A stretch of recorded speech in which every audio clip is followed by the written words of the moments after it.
And I'm really like anymore, Jerome, I am like brutal in who comes into my network. And I'm very, very watchful in the early parts of interacting with people, even just, are they on time to our first phone call? Are they taking care of people around them? Are they taking care of me? And I don't mean that they owe me to take care of me, but if I help them in some way and they don't reciprocate, they don't owe me that, right? But I watch whether they do it or not. Do they feel like they should? In the back of your mind, your dream should be real, right?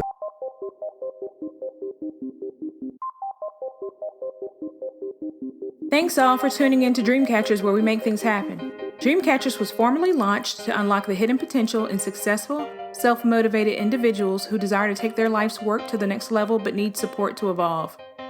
We are a collective group of professionals with various backgrounds that use our talents to assist those individuals in realizing their wildest dreams by providing education, inspiration, and direction. This podcast is where we share the lessons we've learned along the way to catching our dreams and give you some context around the how and the why to each approach to put you further ahead on the journey to catching your dream. Are you ready?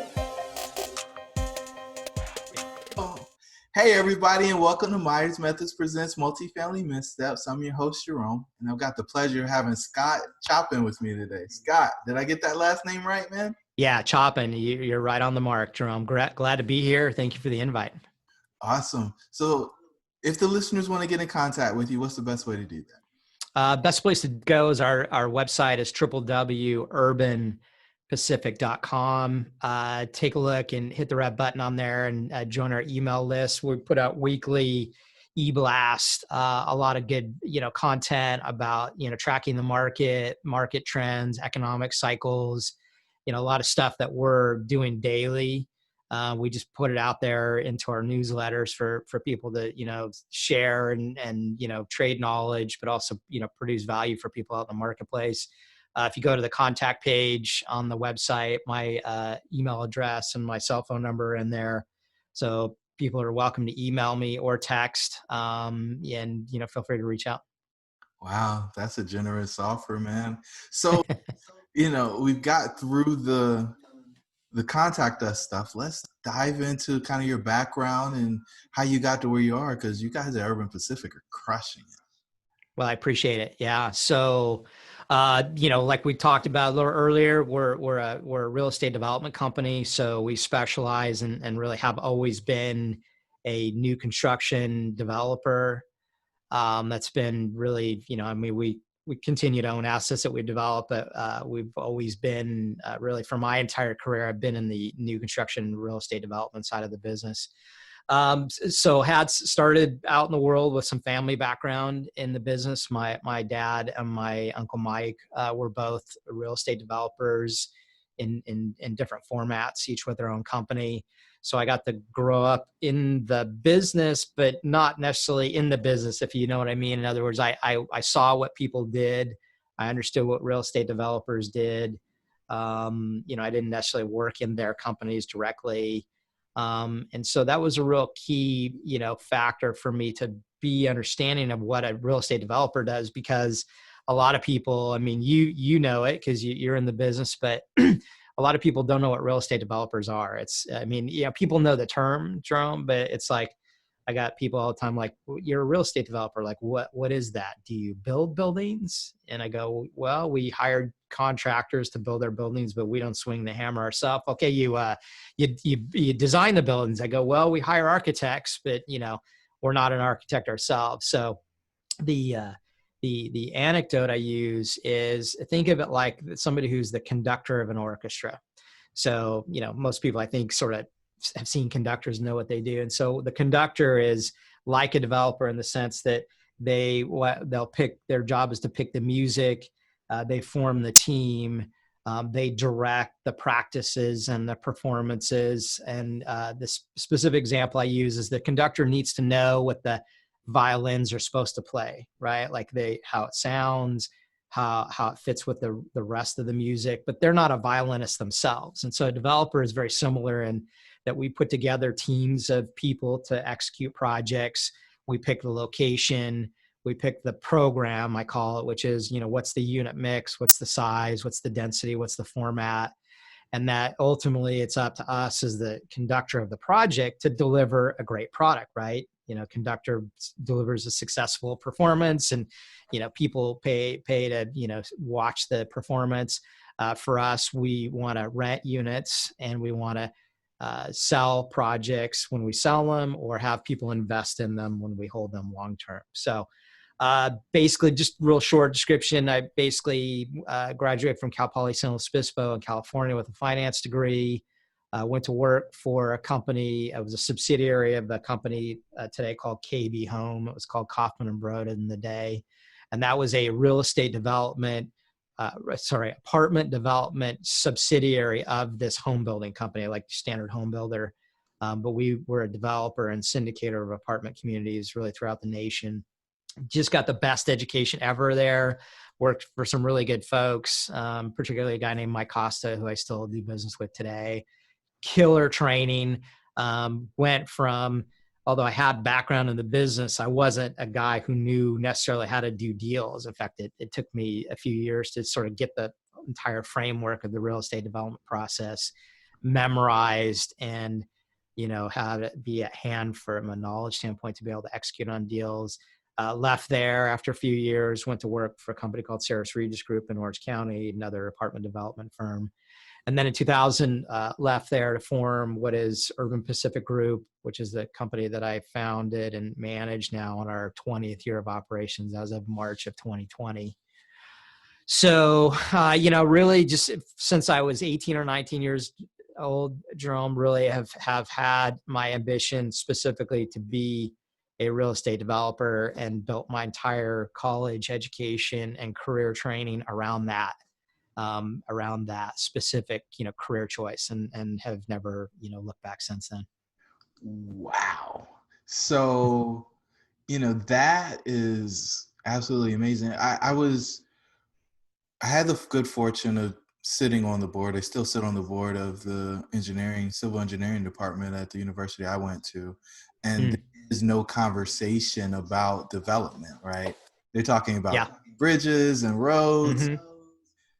Being a developer, as you mentioned, is like something that is really niche and only a very small amount of people do it.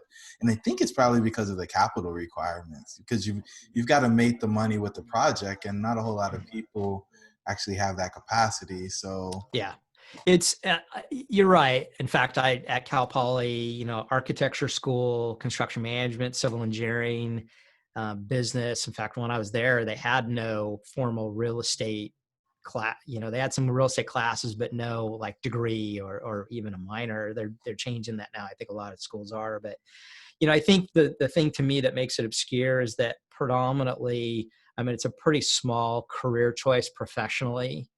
Like, there's big businesses like the home building companies, but if you get into pure development, say in multifamily space as an example, it's a pretty limited, number of people in the industry, although there's a lot of peripheral, services to development. And in fact, I would say predominantly the people that I see that come into the real estate development business are usually had some association with it before. So, your civil engineer becomes a developer, your accountant who was in doing real estate accounting becomes real estate developer. Attorneys, that's a classic move. And they were observers of it before they chose it as a career. And then I think the last thing is just it's incredibly risky, and entrepreneurial, which is why people can do so well in it, and also why it's risky and you can lose a lot of money. And so, part of what I hope to convey today, talking with you is, what are the things you can do? How can you be as a person, and your knowledge and your training and your network, so you can mitigate risk? Because once you get to that point of being highly expert at it, and really disciplined in designing the right systems and people around you, your teams, and the product that you pick, it can be risk mitigated. In fact, I see a lot of people who get into the business early, who are new entrants into development, are usually at the highest risk potential, because they're new to the business. They may be green, and look, at the end of the day, we're all deal makers at some level. and deal makers are naturally optimistic. They have to be to do deals. Otherwise you never do a deal.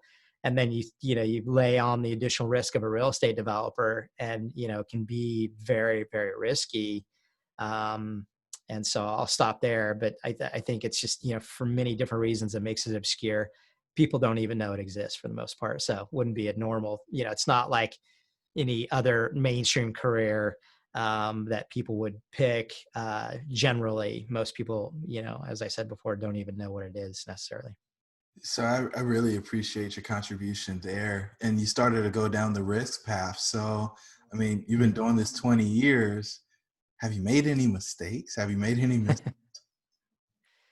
Yeah, a bunch, and all tremendous learning lessons, as I'm sure other guests have talked about in your podcast. Like we talked about, I would listen to the Brian Burke episode. Yeah, so ones that I would talk about, as I thought about our conversation today, certainly there's deals we can talk about, but one of the things that really appeared to me, Jerome, was really selection or building of networks that you have in the business as a real estate developer is a key component of risk mitigation, right? So I think people naturally, think about, oh, of course I would want the best people around me, the best team. But when you start to get into real estate development, you go, well, what does that mean? And I think this is true in any environment. So this is applicable fundamentally to, any business that you would choose. But it becomes particularly unique and important to have people around you that are expert at what we do in development. So as an example, it could be architects, could be civil engineers. So you have to select for expertise. And what I always advise people, so we do a lot of advisory work for, if we have a team of people that advise companies that need to do real estate development but aren't real estate developers themselves. And what I quite often tell people is I go, um, the idea of collecting and assembling a team is, I think people are used to that, particularly entrepreneurs and people who run businesses. But what people do a lot of times in real estate development is they'll pick people that they know and trust, maybe like, let's say, an architect, right? And they'll pick the architect to work on their development project because they know the architect and they trust the architect, which is perfectly viable. In fact, the second part of what I'll talk about is sort of trustworthiness and value of the people that you have in your networks. But I really push on people and my teams to talk with clients who want to hire their architect or their buddy or somebody they know. And I go, does that person have experience in your particular product type? So as an example, we used to build a lot of podium buildings. These are apartment buildings. It could be condos that have a concrete below grade parking structure underneath the building, and then your units sit on top of it, right? It's called a podium building. And we were advising a guy probably 2 years ago, and he really wanted to pick his architect. This guy, it's Joe Smith. I don't know. I don't remember the guy's name. And I said, well, what is Joe's background? He's a great architect and he's a really good guy. And he's always done really great on my projects. And I go, does he have any podium experience? And he goes, well, no, he's really good at building, spec homes in Newport Beach, right? I go, dude, I know you know this guy. I know he's your friend and he probably is giving you a good deal, but he's not the right choice of architects because you want somebody who's really battle tested in that podium design, which is a more complex, methodology of construction. And I go, unless that person or that company or that team has been through several of those, what you don't want to do is hire somebody and have them make mistakes and learn on your dime, right? Like it's real key because I think most, vendors would go, great, I'd love to work on your big project, right? That's exciting to them. But us as developers or any deal maker, you go, look, do you have experience doing this? Like you need to be better at this thing we're doing than me. Like you should know podium buildings better than I do. Now I know them really well. So, there's, probably several architects, in California that are better at than me, but I really want to be able to, give that like I'll come up with the vision and the program and the business plan of this unit and this location, this size project, this financing. I'll deal with the political process, although I have help there. But I should be able to give it to the architect and give him my program and my vision. I know what the business plan needs to be. And then he or she or that company needs to push back on me and say, oh, Scott, you want to do this building at this location, but there's issues with the soil. The city's zoning code doesn't allow this certain thing, or the new building codes for the construction have changed. One of the things we're dealing with now in California is we have to do solar. We have to actually build solar into the buildings. That's mandated. New energy standards for insulation, for insulating the buildings. They need to be able to look at me and be able to push back in an appropriate way and open up a conversation to say, look, we know you're really good at this, but here's these things you need to watch out for. Here's the things that we've been through this. In the last 4 projects, we saw that somebody do this and that was a mistake. So this 5th one is yours. We're going to tell you how to do it better and not make that mistake. And so I'll finish with that example, but it's really, maybe sort of in that vein, Jerome, of like everybody in the room should be smarter than you, right? In a certain way, it's maybe said everybody on your team should be smarter than you as the developer at what they do, right? Now you're still the conductor, right? Back to the example, but that violinist should be the most brilliant violinist ever and know that particular music well, and they play well in that environment, Carnegie Hall or wherever you might play. And then they really, just absolutely outperform, but they're doing it inside the business plan that the developer set. And I will say there are parts of the development business that you cannot outsource, and sort of that visionary, innovative part of the business. What's the business plan? What's the next market that we want to exploit? I mean, you can have, advisors who advise you in certain sectors of the market, maybe a market analyst, that kind of thing. But the visionary part of it, I don't think you'll ever be able to outsource, and you really shouldn't. So let me stop there and see what that prompts as far as thinking for you. Awesome. The thing that drove the point that you drove home for me is like, you got to get experts, but then, being a new developer working on my first deal, it's like, well, how do you ever get experience if nobody will take a chance on you, right? So Yeah. Yeah. you balance this chicken and egg kind of thing. So I wrote an article. If you go look on LinkedIn, it might be on our webpage under our investor education section, but it was the article was 6 ways to build your real estate development career. And I got the idea of writing this article because, as I just move through the world, I get people who are entertaining the idea of getting into the real estate development business, like from straight out of college, or even somebody like yourself who's entertaining, transitioning or at least expanding the product offers that they have outside of value add. And one of the couple answers to your question, it's actually a really good question. I really, I tell people one of the pieces of advice in the article is I say, get a mentor, right? Now, of course, I say those words and it sounds, like what everybody says. But again, back to this higher expertise thought process that we described. So one of the people on your team can and should be a mentor, right? Who knows way more than you do in that particular space. Now, you obviously have to have some offer that you make to them to attract them to do your deals. Sometimes what I recommend people do is, hey, bring on a mentor, or maybe you call it a JV partner, and give them a piece of the equity in the deal. Say, hey, come on board as my, as my high expert in podium deals and downtown X, Y, or Z. And, for that, like I will trade a piece of my profitability to make it worth your while. One of the things I tell people is all the time is go, if you're new to the business, go work for somebody for free. Like making them an offer and say, hey, I'll come be an intern for you and I'll work for free for a year or whatever the period of time. And, it's amazing, Jerome, because I get so many people go, oh gosh, I can't do that. And I go, I get it. It's hard. Particularly if you got to make your living from your day-to-day career, but there are many ways that you can endeavor to build your networks of mentors, JV partners. That's somebody who you would, partner with in a deal. I encourage people, find a good deal and bring it to another developer and tell them, look, I want to do this deal with you in a joint venture structure. Of course I want to make money, but also teach me. Like, let me learn as we do this deal together. In fact, I make this offer quite often to people who are bringing me deals to help incentivize them. I go, well, look, we'll work together in a joint venture sense, and I'll produce good economics for you. But let me also offer, hey, come to be on every phone call, come to every meeting, come to this, when we have the weekly construction meetings, join us, ask questions, be in the mix of the process of developing a deal.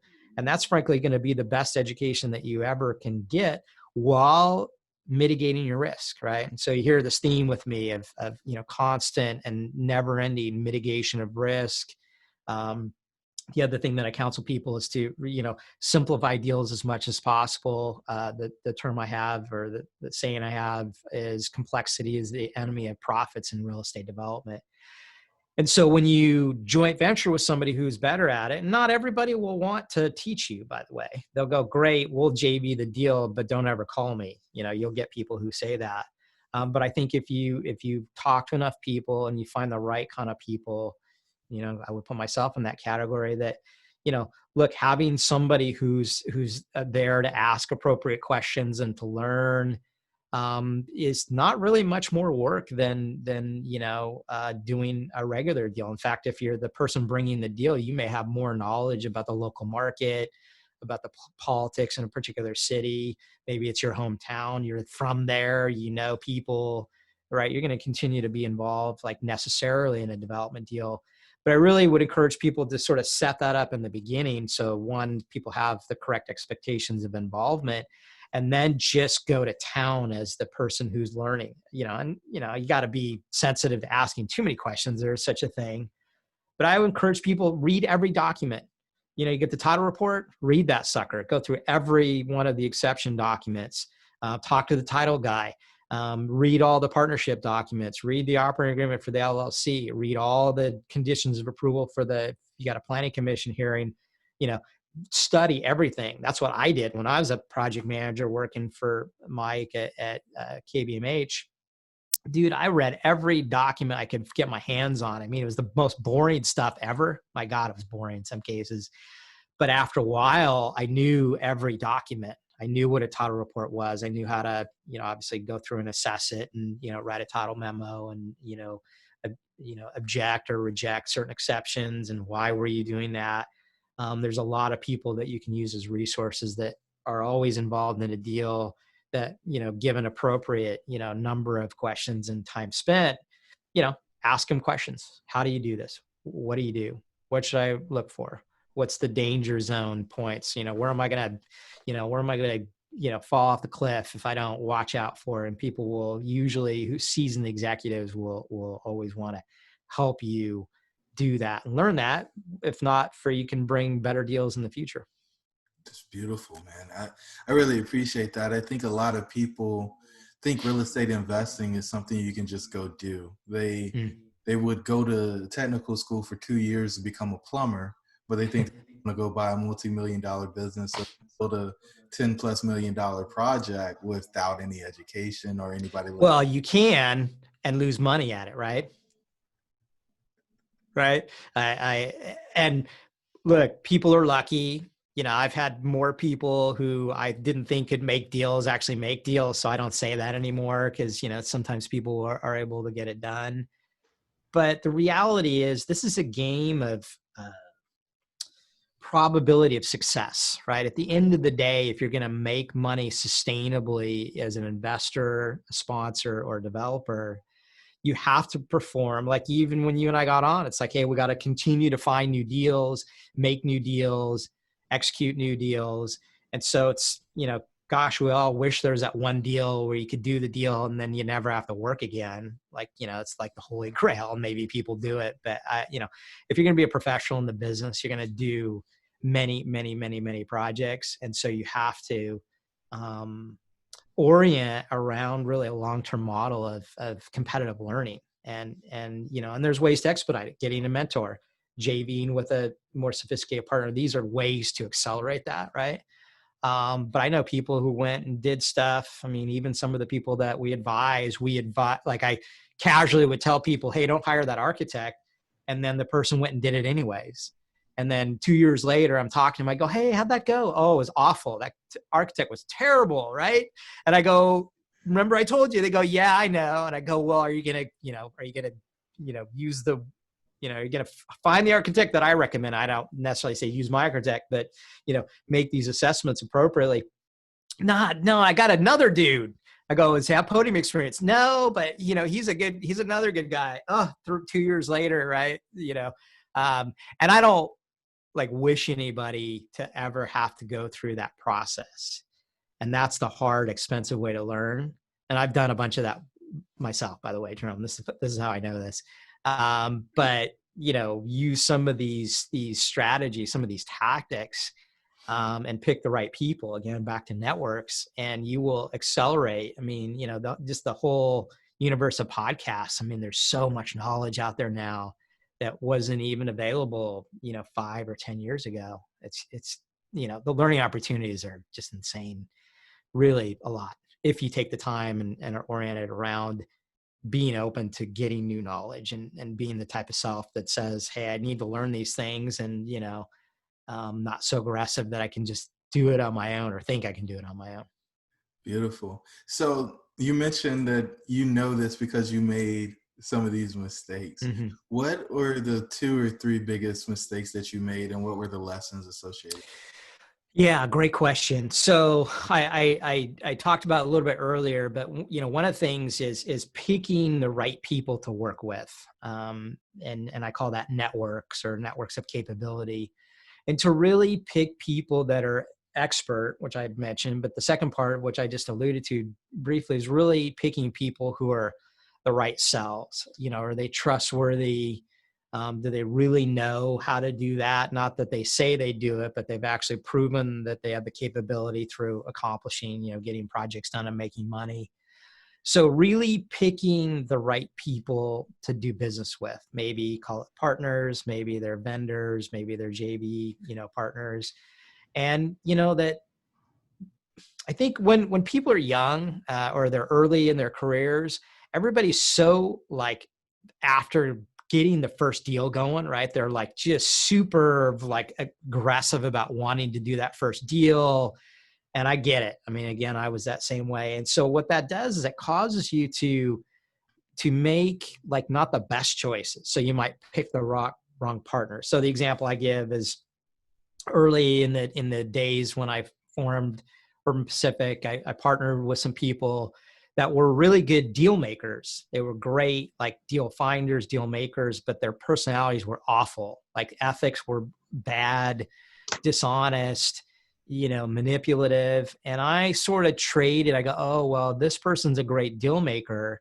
And I felt a willingness on my own part to like ignore all the other personality issues or ethical issue. And when I say ethics, I mean like their standard of conduct. Like, are people honest or are they not? Like, and how do they choose their own conduct? How do they conduct themselves in business? Maybe is a way to say it. And I'm really like anymore, Jerome, I am like brutal in who comes into my network.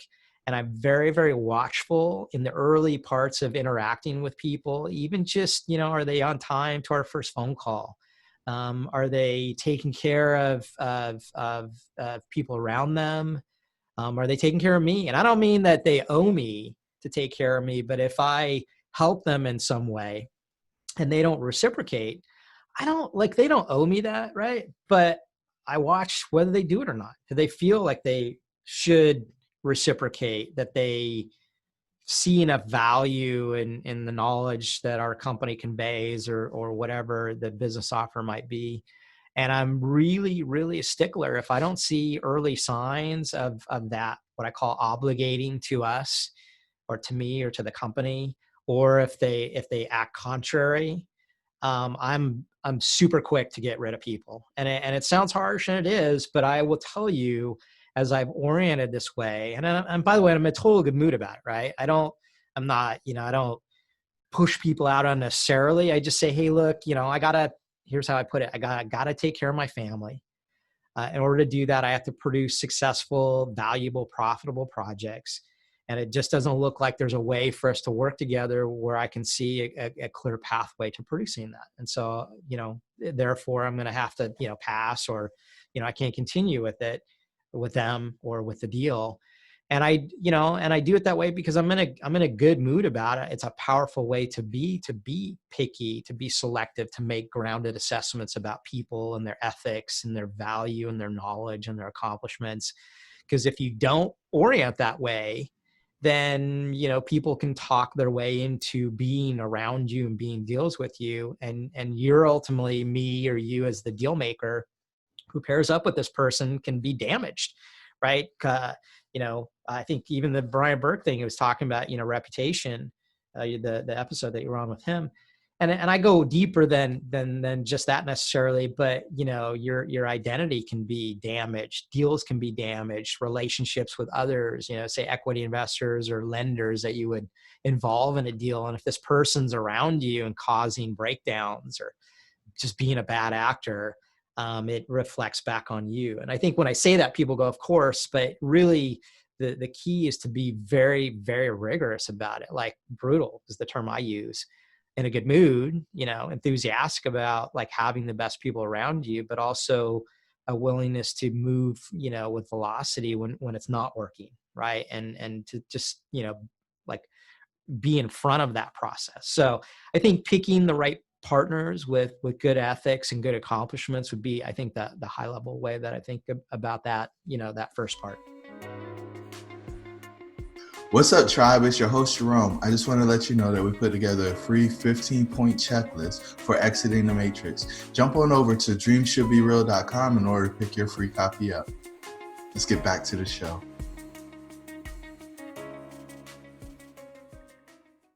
Do you have that conversation? Like, are you open about your need to be able to trust your partners and the expectation that there's mutual benefit in the relationship? Or that's a good question. I don't speak it first thing. Usually what I'll do is I'll look for signals. Does this person come to me through a trusted part of my network? Is it somebody who has a reputation or identity that's positive in the marketplace? Like, are they known? And like, maybe there's research that can be done on the internet to see what they're doing. Cause I think, you've probably done it. I mean, we've all done it. If you're somebody who's new, you might look them up on the internet and say, hey, what's out there in the environment, particularly with, the search tools that we have in the internet.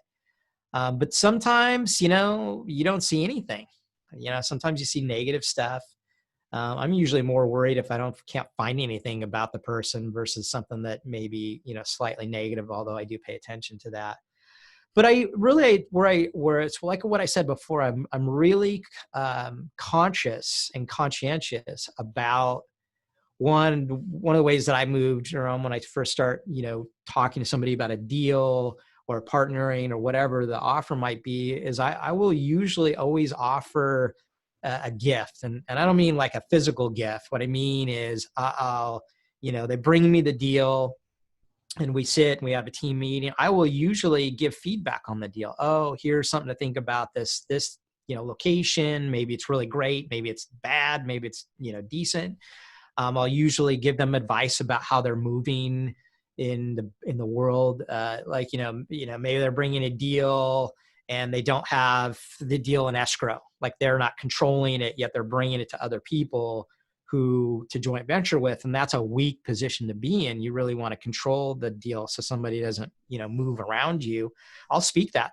I'll just say, hey, I know you're bringing us the deal, but you really should go get that thing into escrow. Just you go do it. I mean, if you need our help, we'll work with you. And that's a gift, right? Like I'm giving value and knowledge. And, I think, that's becoming more commonplace, at least as I observe. And then I watch how people act with that. Do they, go tie the deal up and then never call me again? Okay. That's their prerogative. Like they don't owe me anything, but I note it. Right.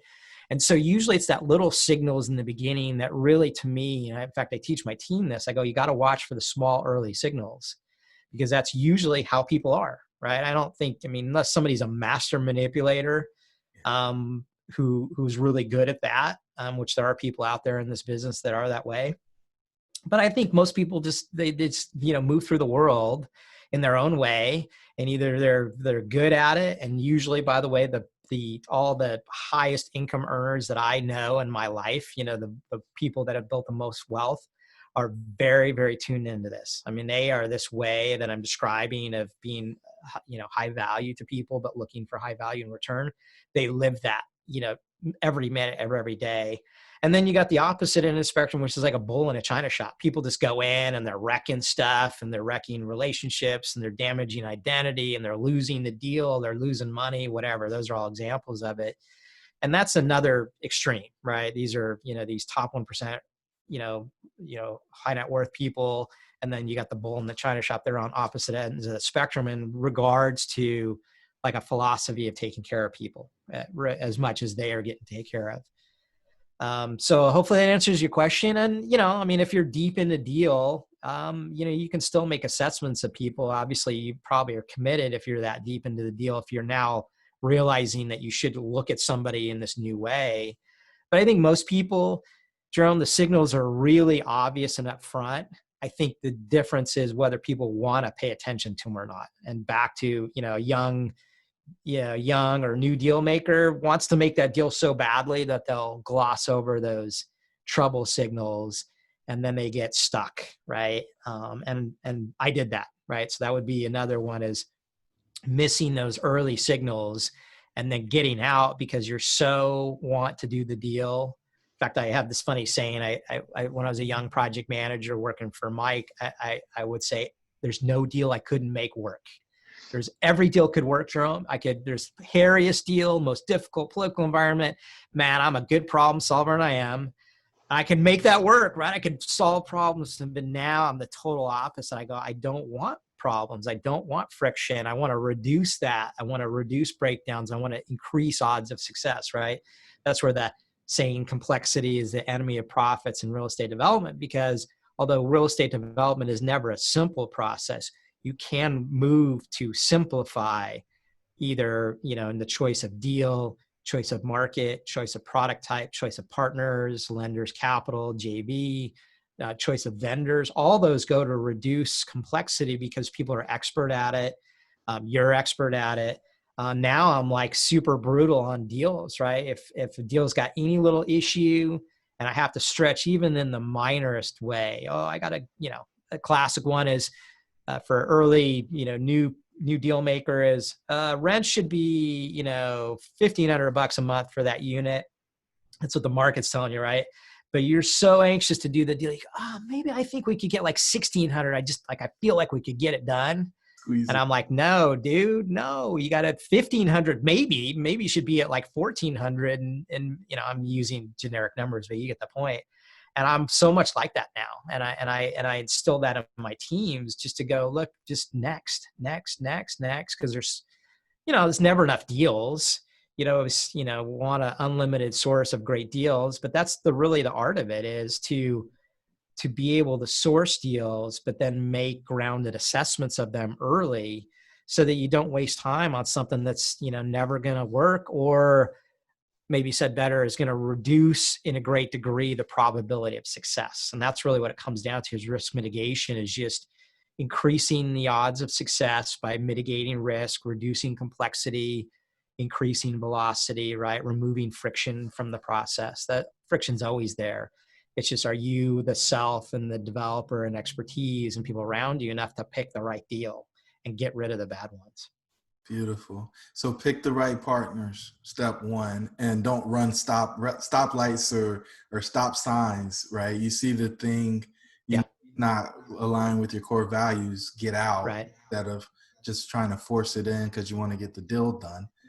Yeah. I One, would only qualify just saying, I mean, core values, correct. I mean, you need to have a fit there, but I would just look for things like integrity, transparency, good communication, honesty, expertise, right? And I think some people would have expertise as their core value, but they might not.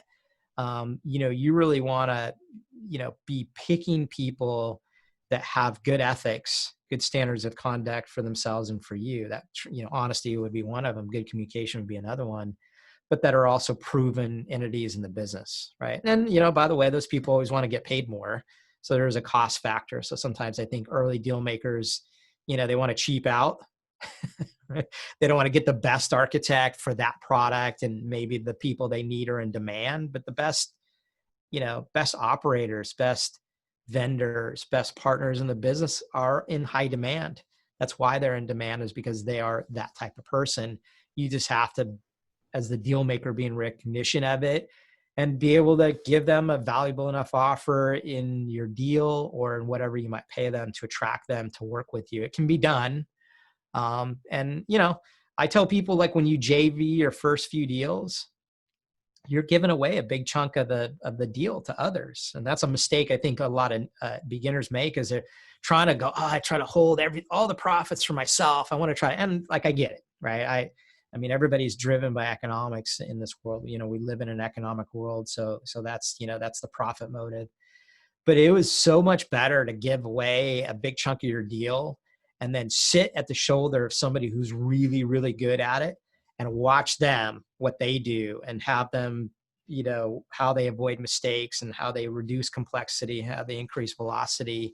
It will be well worth whatever you give up in the deal. Hugely rewarding. It's just in the beginning, I don't think people are oriented that way. So I don't know if that's different that's not like another, component of what we're talking about. But, good networks, good, choice of partners, looking for early signals of trouble. And then, maybe the last one is just being conservative in your underwriting. It sounds, as I say that, sounds ridiculous. Everybody goes, of course I should be conservative. But when you're new to the business and not a seasoned deal maker, it's really easy for people to like gloss over that, to step over those trouble signals. And like I said before, in people, I was saying at the time, but also in deals, right? Any little trouble signal, no clear story, or it's a good story, except it's one major issue, done, move on, right? I mean, I don't know if you look at that yourself. I'm sure you do. Anybody who's done several deals will have learned those lessons. But man, it's when you're after trying to put a deal together and you're optimistic and you're aggressive, because that's who we are as deal makers, until you get, cracked over the head a few times, that lesson doesn't appear to people. Even when guys like you and me say, watch out for that, don't do that. You know what I mean? No, I'm gonna do it my way. I want to touch the fire and see if it's hot. Right. Somehow they know better, and they go, you gotta sit at the shoulder to shoulder with the guy or the gal that's like been beat to a pulp. And they go, oh yeah, let me tell you, don't do that, do this, do that kind of thing. Yeah, and that's the whole point of the podcast, right? Is to talk to the people that actually have the war stories, who've got the scars to prove, hey, you shouldn't have done that, or please don't. Yeah. You did it. I know what this ends up being like, so don't do it. And that end. I guess it was being overly ambitious. I picked some partners in the first deal that I did, and we forced it, right? Yeah. And actually know them as well as I should have before we got into the actual deal. Force, like when you say force, like the choice of the people or the choice of the deal, or both? The people. So I knew I wanted to do the deal, but I probably should have done it with different people. Yeah. Alignment, just approach. They at one point were like, well, if you're not ready to put your money in because we haven't resolved all these issues and actually documented it, then we'll just buy out your equity. And I'm like, yeah, like said in a different way, like, we'll just take the deal, thank you very much. Yeah. And you're out. Yeah. And it's just, we're trying to resolve some things before we actually get married. Can we finish the prenup first? Like, yeah. Well, and did you, and not, but did you see early signals? Yeah. And that's why I call it running stop signs, right? Like, Yeah. Eventually you run through enough stop signs, you're going to get in an accident. You might. Right. Yeah. There'll be the cross traffic to run into you. Yeah. And that's really, and so that's, this is, you've done it, I've done it. And I think these are the kind of lessons that you go, hey, look, be aggressive, be optimistic. I mean, I never want to like shut that down in people, right? Because that's such a key component, and that's what will sustain you over your long career in the business. Because, like, let's be real honest, right? This is a tough ass business, right? And you'll get even when the deals are good, well selected, you'll still get beat up. Market changes, politics change, your planning commissioners, vote against you, right? Whatever. Those are examples. But I don't like gloss, run stop signs. I love that analogy. That's actually a good one. I might adopt that. Oh man, look at that. Well, now I'm creating a high value relationship for Sky. Yeah, exactly. Down Exactly. the Appreciate that. The final two questions. The first one is, have you made any key process changes to make sure that you don't have these missteps again? I know you talked about being brutal, but have you done Yeah. things? Because you kind of mentioned quietly and then you moved on. Hey, it's a referral before people get to me. What have you done to protect yourself from getting in a situation where you've got, bad partners? Yeah, great question. So where I would go to is I'd go to underwriting, Jerome. In other words, how conservatively or aggressively do you underwrite your deal? And I think this is a common, again, back to this common move that people make of being, just slightly aggressive to radically aggressive. And so just as what I call a practice, right? Like an action I'm in consistently, call it a standard practice maybe of how we run numbers and how we assess deals. And I'm now constantly erring in really every variable that I can on the side of being conservative. Now there's so many variables in a pro forma on a value add deal or a new construction deal that you have to look at every one of them individually and then look at them, as a whole. Because, the joke we used to make at KB when we run numbers, and as a project manager, assistant PM, moving to senior PM, you would run so many numbers, like thousands and thousands of, models, underwriting deals that were, in the beginning to see if did they work, did they not work. And you can change a few key variables in your pro forma. You up the rent slightly, you lower the operating expenses a little bit, decrease the interest rate on your perm loan slightly. Oh, my rent should go up 3.5% a year over 10 years instead of 3. And you can make any deal work, right? Any pro forma. In fact, the joke we used to make is, guy would go in his office and come back and the deal went from not working at all to working really well. And we called it, sprinkling magic pixie dust on your pro forma, right? And you can make any damn deal work. So you got to, when you approach the running numbers, and by the way, I mean, a lot of people may have pro formas they built. I would encourage everybody to build their own pro forma and to go through the process of building a model and then, using a model consistently, right? Because I know a lot of people that I run into that are new to the business will do very much back of the napkin. Obviously, more sophisticated operators will always have a model. But if you're new or you're coming into a different part of the business, like build yourself a pro forma around this new part of the business. Or if you're getting into real estate generally, you're going to have to study, you're going to have to get, mentors and teachers to learn how to do that.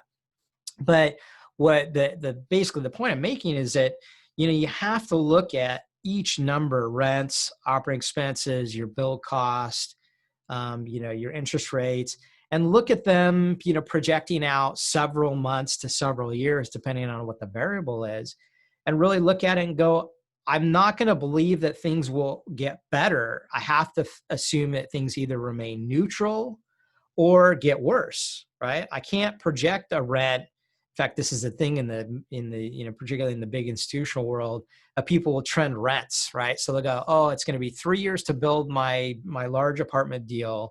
So I'm going to assume rents go up at, 6, 8, 10% in that 3-year period while we're building it. So by the time you get 3 years out, you're, 18 or 20% up. And, most people don't do that, but there are, that is a thing that people do. And we just don't do that. I go, whatever the underwriting I have today is what I'm going to deliver in a year and a half. And in fact, you could argue, particularly where we are now in June of 2020, that you should be assessing rents should be going down. Right now, not every product type rents will go down and not every market will go down. Right. So you have to make your individual geographic and market cycle choice of whether rents go down or not.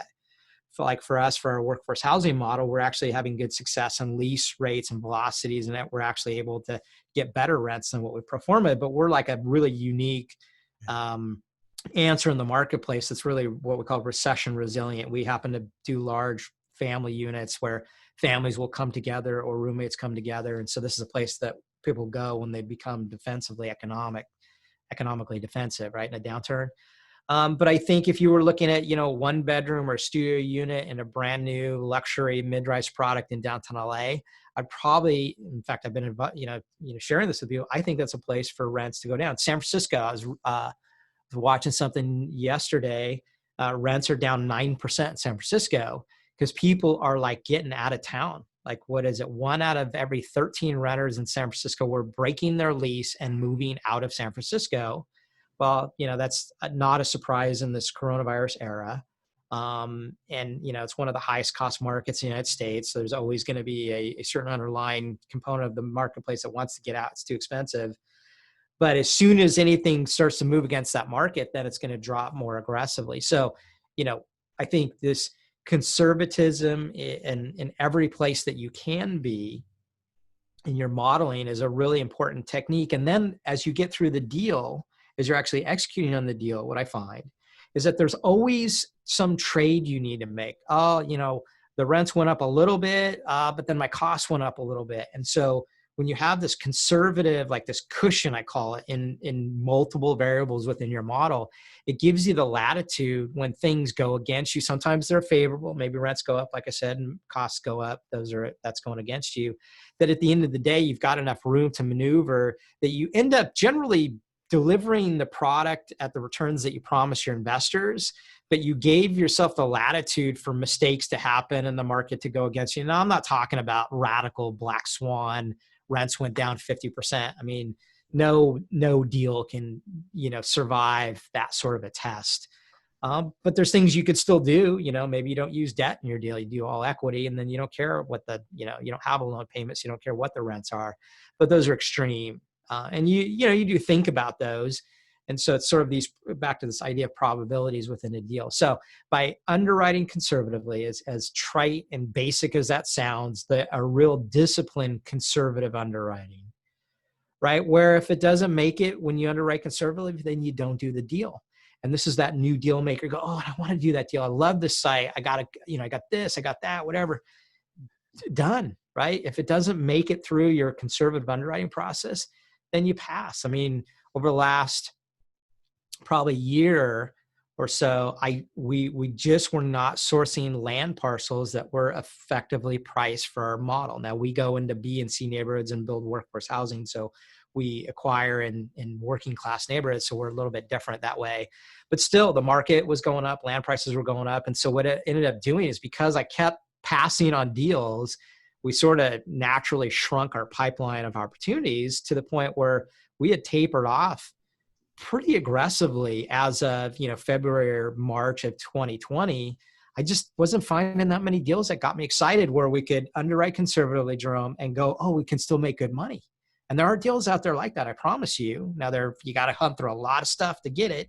Don't get me wrong, it's not easy. But when you finally do find that deal, it's not that it's not hard to break it or, to put it bluntly, hard to fuck it up, right? But that when you underwrite conservatively, you give it the chance to survive the development process, which itself is always, complex and full of friction. And when you find that deal and you execute on that deal, it's the closest to magic that I found in deal making, where you not only survive the process, but you can actually look at your investors in the eye and go, look, I produced good returns.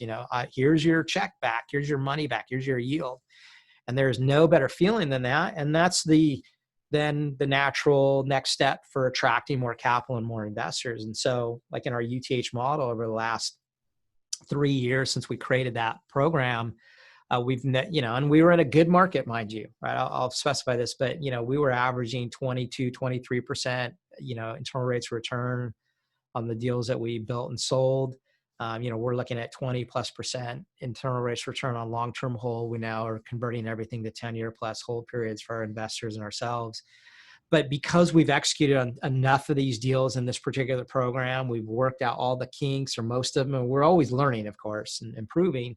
But now I can be fairly confident that when we go underwrite a deal and I've got my costs and my rents and I know these markets, and sometimes I have to research new markets, but we're like starting to get like this sustained model where it continues to work. And we're fortunate that in the coronavirus era, even with all the upset, that our UTH model is recession resilient, and in fact, even accelerating, which is totally counterintuitive. And this is one of those products that does, and they do exist.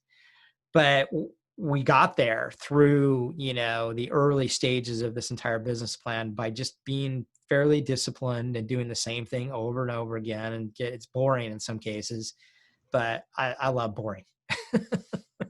I want to do more boring deals. Thank you very much. You make the most money on the boring deals. Oh, dude, totally. That's exactly right. I It's not sexy, dude, right? That's the early deal maker wants the home run. I got the best site. Yeah. Man, screw that. Give me a boring, not easy to execute, because then there's not much value to produce or enough value to make, the yields you want. But a boring deal is, one that's gone through your test and has nothing exciting about it. No huge upside, no huge downside. And those are going to be your solid performers. And that's true of whether you're doing value add or new construction. I think that's true of any deal. It is. Keep your ambition down and pick good partners.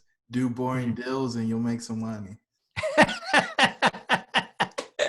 It sounds funny when you say it, but it's true. It's right. It's right. That's awesome. And so That's true. the final question on this episode is going to be, what guidance do you have for the listeners?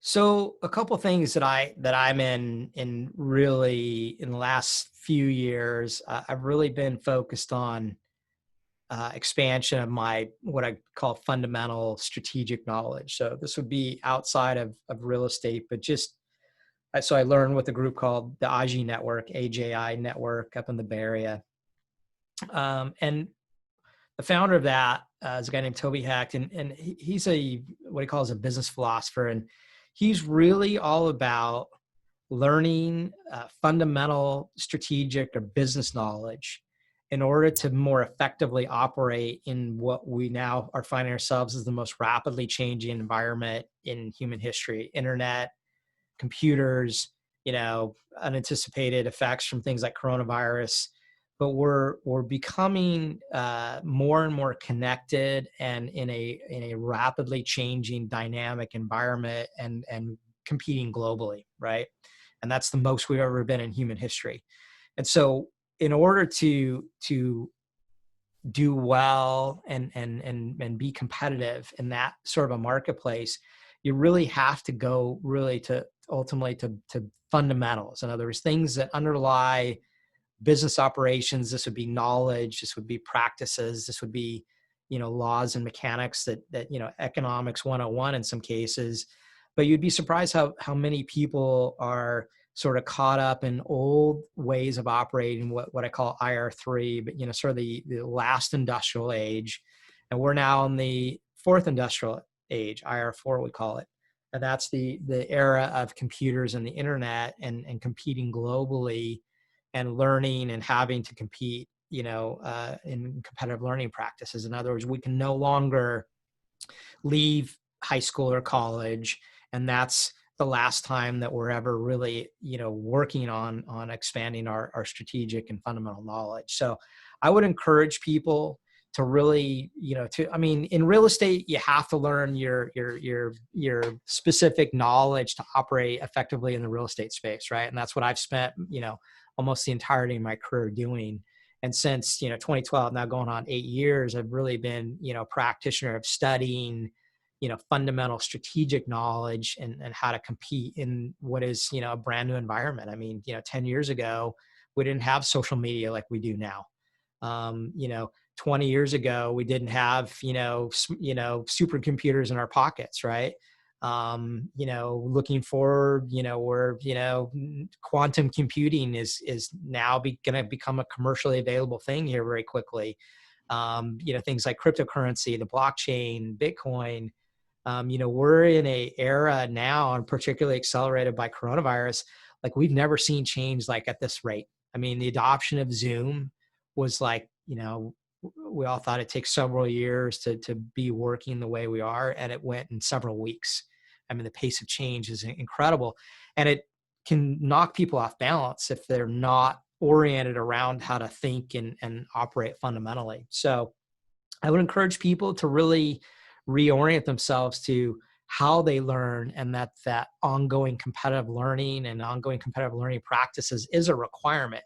There's people in overseas countries, in China, in India, that are like competing with us. Now, if you're a local real estate operator in Long Beach or LA, clearly those people aren't competing in that particular environment. But I promise you, a lot of people around you in your networks are competing. I mean, we outsource, for better or worse. We have, people that we outsource, domestically and overseas, although predominantly domestically right now. But I have teams of people that work, in Florida, and they're working on my behalf, very, very aggressively and competitively.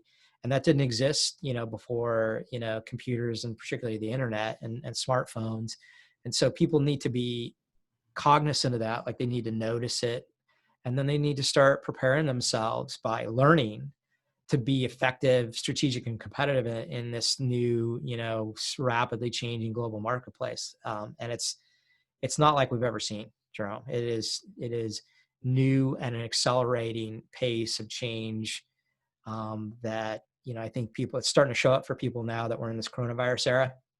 But now you need to prepare for that through this acquisition of strategic knowledge. Beautiful. Acquire the strategic knowledge so you can be competitive into the new global environment. Yeah. Even as local operators, we're still competing with people in, new ways, that didn't exist before. Awesome. Scott, you've been really generous with your time. I really appreciate all that you've shared with us. And I look forward to deepening our relationship and hopefully providing some value for you in the future. Thank you, Jerome. I really appreciate, being with you today. And as we spoke earlier, I'm a resource for people. I'm an open offer of help to you and folks that are, with you. So happy to be here. Great gratitude to you for the invite, and happy to stay connected. Would love to. Awesome. We'll talk soon. Thanks. All right, Jerome. Thanks. Thank you for joining the tribe today. We would love to hear from you. Please don't forget to rate, like, and share. Perhaps someone you know could benefit from what we've discussed. Until the next time, remember that your dreams should be real.